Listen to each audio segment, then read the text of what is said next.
Assalamualaikum warahmatullahi wabarakatuh. Hai semuanya. Perkenalkan, nama saya Ana Suzana. Saya pengajar matematika di SMA Negeri 1 Sumber.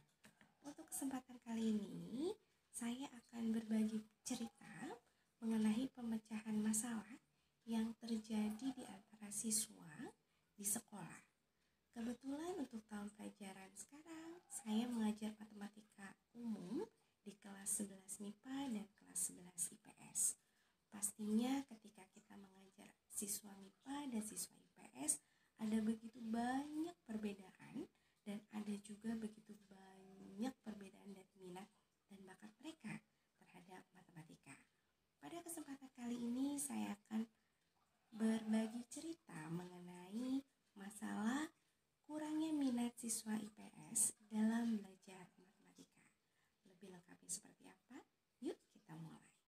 Oke teman-teman, pemecahan masalah kali ini yang akan dibahas adalah mengenai kurangnya minat siswa IPS dalam belajar matematika. Seperti yang rekan-rekan tahu, matematika merupakan komponen dalam kurikulum, yakni merupakan salah satu disiplin ilmu yang dapat meningkatkan kemampuan dalam berpikir sistematis dan logis.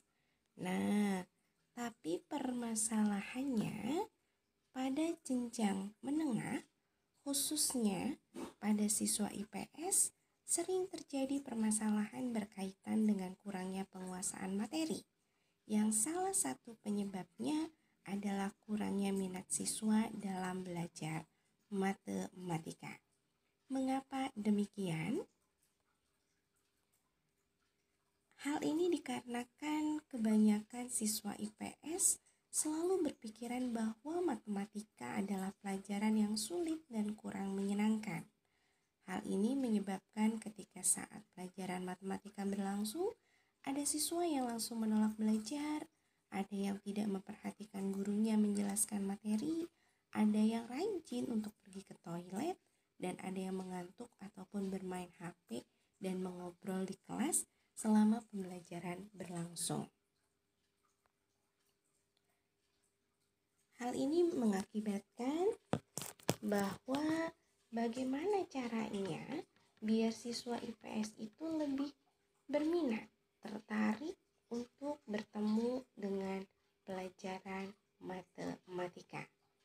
Maka alternatif solusi yang pernah saya berikan atau yang pernah saya alami langsung di kelas, itu yang pertama adalah memberikan kesan ramah dan tidak terkesan galak saat pertama kali mengajar di kelas.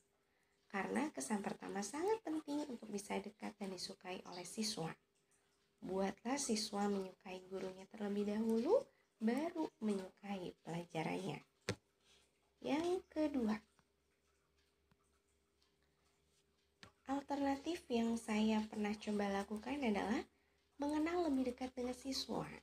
Mungkin dengan cara berusaha menghafal nama semua siswa di kelas.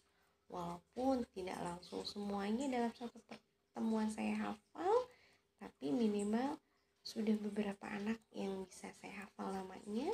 Jadi keakraban itu akan lebih sering terjadi. Selanjutnya, memberikan pacing dan ice breaking ketika mengajar di kelas agar suasana belajar menjadi menyenangkan. Jadi siswa tidak suntuk, tidak bosan, tidak takut sama gurunya, tapi kita bisa bersenang-senang sambil dengan belajar.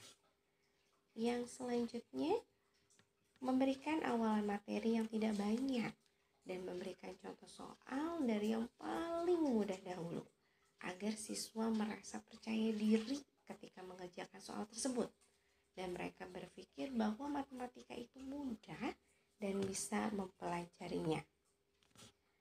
Alternatif berikutnya, selalu memberikan apresiasi terhadap siswa yang berani menjawab maupun berani bertanya ataupun yang berani maju ke depan, misalkan dengan pujian maupun tepuk tangan. Lalu mungkin selanjutnya dengan membuat strategi pembelajaran yang bervariasi setiap kali mengajar di kelas tersebut. Jadi agar mereka tidak merasa bosan dalam belajar. Mungkin itu saja alternatif dari saya. Hasil pemecahan masalah yang ada setelah saya melakukan berbagai alternatif solusi masalah yang ada, alhamdulillah minat belajar siswa IPS dalam belajar matematika lebih meningkat daripada sebelumnya. Hal ini memberikan hasil yang lumayan positif, walaupun belum 100%, tapi sudah sebagian besar siswa IPS yang saya ajar tidak takut lagi belajar matematika. Minat siswa belajar matematika meningkat dan menantikan untuk bertemu lagi dengan pelajaran matematika, terutama pengajarnya. Sumber rujukan solusi ini saya lakukan berdasarkan observasi langsung dan wawancara dengan siswa dan rekan guru sejawat. Mungkin ini saja cerita dari saya. Semoga bermanfaat. Jika ada kekurangan, saya mohon maaf. Terima kasih.